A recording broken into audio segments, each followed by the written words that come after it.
राधे राधे दोस्तों, जय श्रीमन नारायण। कभी आपने सोचा है क्यों कुछ लोग बिना मेहनत के ही सुख भोगते हैं और कुछ लोग सब कुछ करके भी दुखों से घिरे रहते हैं?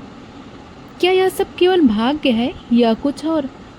क्या यह हमारे पिछले जन्मों की कर्मों का फल है जो अब लौटकर हमारे जीवन में प्रकट होता है? आज हम जानेंगे कैसे पता चले कि हमारे जन्म के कर्म अब फल दे रहे हैं। देवगणों के मधुर गान के बीच नारद जी अपनी बीड़ा बजाते हुए बैकुंठ धाम पहुंचते हैं। उनके हृदय में एक गूढ़ प्रश्न है, वह प्रश्न जो हर युग हर जीव के मन में जन्म लेता है।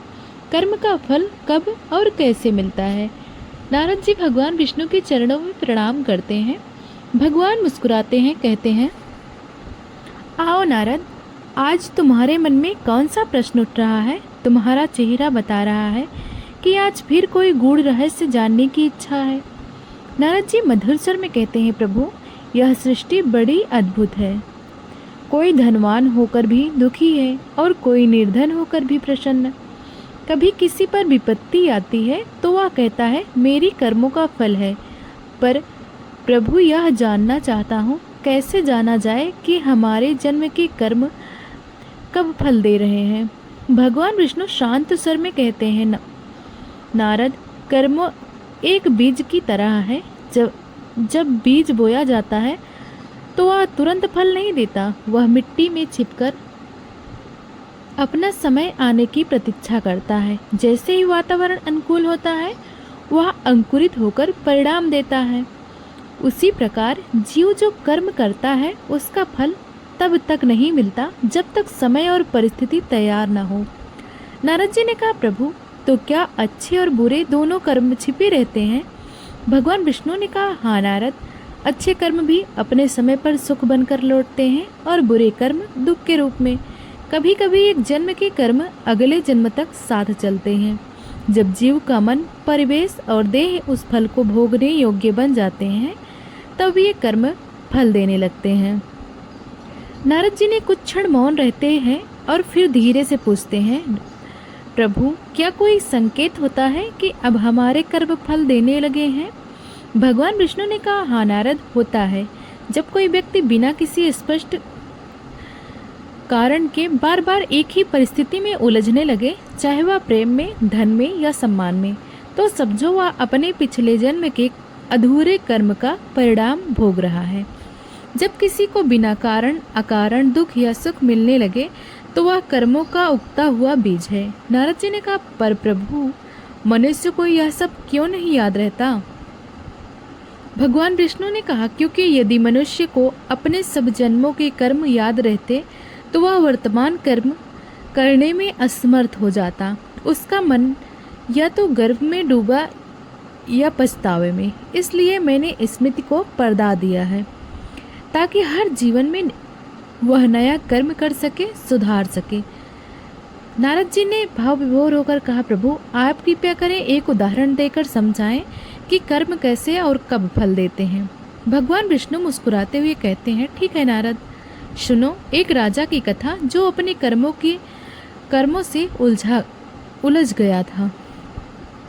बहुत समय पहले धरती पर वीरेंद्र नाम का एक पराक्रमी राजा राज्य करता था। उसका शासन न्यायपूर्ण था, प्रजा सुखी थी, परंतु अचानक उसके जीवन में सब कुछ बदल गया।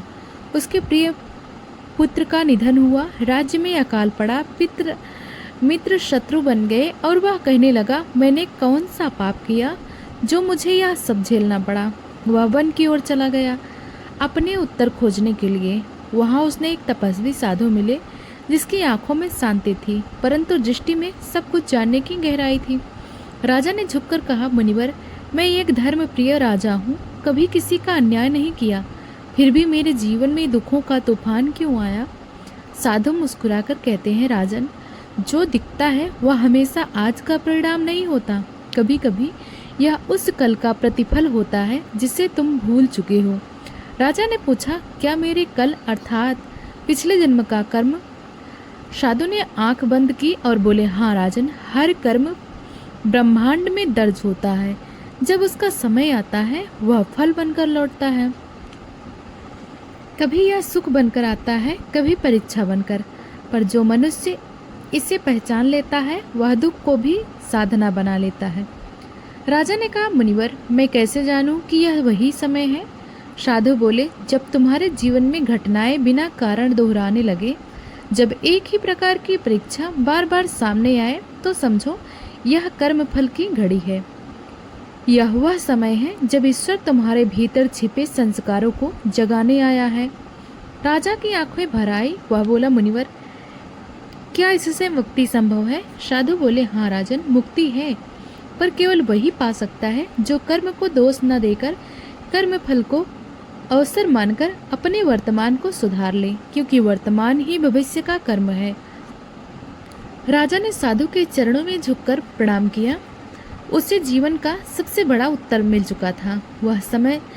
वह समझ चुका था कि हमारे जीवन में जो भी घट रहा है वह किसी अदृश्य न्याय का परिणाम है, और जब समय आता है तो कर्म अपनी पूरी शक्ति से फल देता है। प्रभु, नारद जी ने पुनः भगवान विष्णु के समक्ष कहा, प्रभु, अब समझ आया, कर्म का फल समय आने पर अनिवार्य है, कोई उसे रोक नहीं सकता, केवल स्वीकार और सुधार सकता है। भगवान विष्णु मुस्कुराते हुए बोले, नारद, यही सृष्टि का संतुलन है। कर्म ही सृष्टि का धागा है, जिसे ईश्वर स्वयं भी तोड़ता नहीं, केवल दिशा देता है। तो मित्रों, यदि आपके जीवन में अचानक कोई परिवर्तन आने लगे, अकारण हानि या लाभ हो, तो घबराइए मत। यह आपके ही कर्म हैं जो अब फल देने लगे हैं, और यही समय है आत्मचिंतन और सुधार करने का, क्योंकि वर्तमान का कर्म ही भविष्य का भाग्य लिखता है। नारद जी और भगवान विष्णु के संवाद ने कर्म के रहस्य को खोल दिया था, परंतु प्रश्न अब भी यह था, क्या यह रहस्य केवल देवताओं और राजाओं के लिए है? क्या एक सामान्य मनुष्य भी अपने कर्मों के संकेत पहचान सकता है? वहाँ एक साधारण गृहस्थ रहता था, देवनंद नाम था। वह कोई राजा नहीं था, ना कोई साधु, बस एक आम व्यक्ति जो अपनी मेहनत से जीवन यापन करता था। परंतु उसके जीवन में बार बार अजीब घटनाएं घटती थीं। कभी बिना कारण उसे धन की हानि होती, कभी किसी की सहायता करने पर भी उसे दोष मिलता, और उससे अचंभे की बात यह है, वह जहाँ भी जाता कुछ न कुछ अधूरा रह जाता। एक दिन थककर उसने आकाश की ओर देखा और कहा, हे ईश्वर, मैंने क्या ऐसा किया कि मेरे जीवन में सब अधूरा रह जाता है? उसी रात उसे स्वप्न में एक वृद्ध साधु दिखाई दिए। उसकी आंखों में करुणा थी, पर वाणी में गहराई। साधु बोले, देवनंदन, तो जिस उत्तर को खोज रहा है वह तेरे कर्मों के भीतर छिपा है। देवनंदन ने कहा, मुनिवर, मैं तो रोज अच्छे कर्म करता हूँ, किसी का बुरा नहीं चाहता, फिर यह सब क्यों? साधु ने मुस्कुराकर कहा, पुत्र, कर्म सिर्फ इस जन्म के नहीं होते, कभी कभी एक अधूरे कर्म अगले जन्म तक पीछा करता है। तेरे भीतर जो अधूरेपन की भावना है वह उसी का परिणाम है जो तूने पहले अधूरा छोड़ा था। देवनंदन ने कहा, मुनिवर, क्या यह संभव है कि मैं उन्हें पूरा कर सकूं? साधु बोले, हाँ पुत्र, जब तू किसी ऐसे व्यक्ति की सहायता करेगा जिसकी परिस्थिति तुझसे मिलती जुलती होगी, तो तेरे कर्म का अधूरापन पूरा होगा, क्योंकि कर्म का चक्र वही समाप्त होता है जहाँ से वह आरंभ होता है।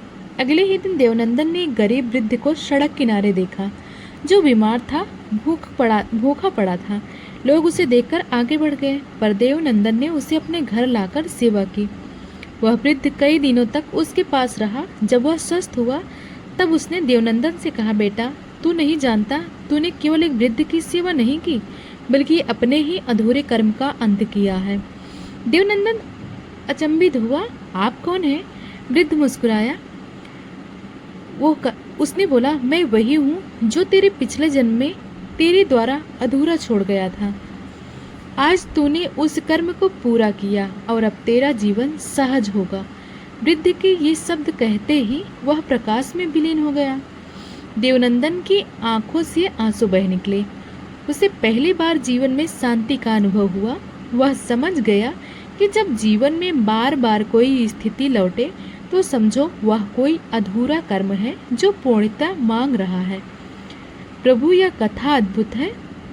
नारद जी ने कहा, तो क्या जब मनुष्य बार बार एक जैसी परिस्थिति में फंसता है, वह उसके अधूरे कर्मों का संकेत होता है? भगवान विष्णु ने कहा, बिल्कुल नारद, जब कोई मनुष्य एक ही दर्द को बार बार झेले तो उसे समझना चाहिए वह कोई सिखाने वाला कर्मफल है, ना कि दंड। ईश्वर कभी दंड नहीं देता, केवल सीख देता है। नारद जी ने कहा, प्रभु, क्या मनुष्य अपने कर्म फल को बदल सकता है? भगवान विष्णु ने कहा, कर्म का फल मिटाया नहीं जा सकता, परंतु उसका प्रभाव बदला जा सकता है। जैसे अग्नि जलाती है, पर उसी अग्नि से भोजन भी पकता है। यदि बुद्धि सही दिशा में प्रयुक्त हो तो कर्म फल दुख नहीं अनुभव बन जाता है। देवनंदन अब बदल चुका था। वह अपने जीवन को हर दिन एक अवसर मानने लगा। अब जब भी कोई विपत्ति आती, वह उसे कर्म की कड़ी समझकर शांत रहता। धीरे धीरे उसका व्यापार भी चल पड़ा। घर में खुशियां लौट आईं और उसके चेहरे पर एक अस्थायी संतोष छलकने लगा। जीवन में जब घटनाएं बिना कारण घटने लगे तो समझिए यह कर्म का समय है। यह वही ऋतु है जब आत्मा अपने ही बोए बीजों का फल काटती है। कभी वह मीठा होता है, कभी कड़वा, पर दोनों ही आत्मा को पूर्णता की ओर ले जाते हैं। नारद जी मुस्कुराकर कहते हैं, प्रभु, आप तो अद्भुत हैं। आपके इस ज्ञान से जीवन का हर दुख भी आशीर्वाद लगता है। भगवान विष्णु बोले, नारद, यही जीवन का सार है।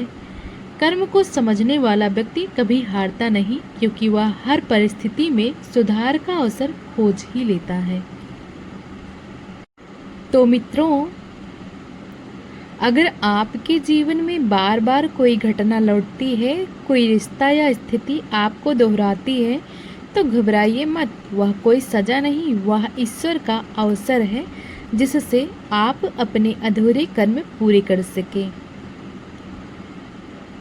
प्रिय श्रोताओं, अगर आपको इस कथा का कोई भी भाग पसंद आया हो तो वीडियो को लाइक करें, हमारे चैनल को सब्सक्राइब करें और कमेंट में लिखें, जय श्री हरि।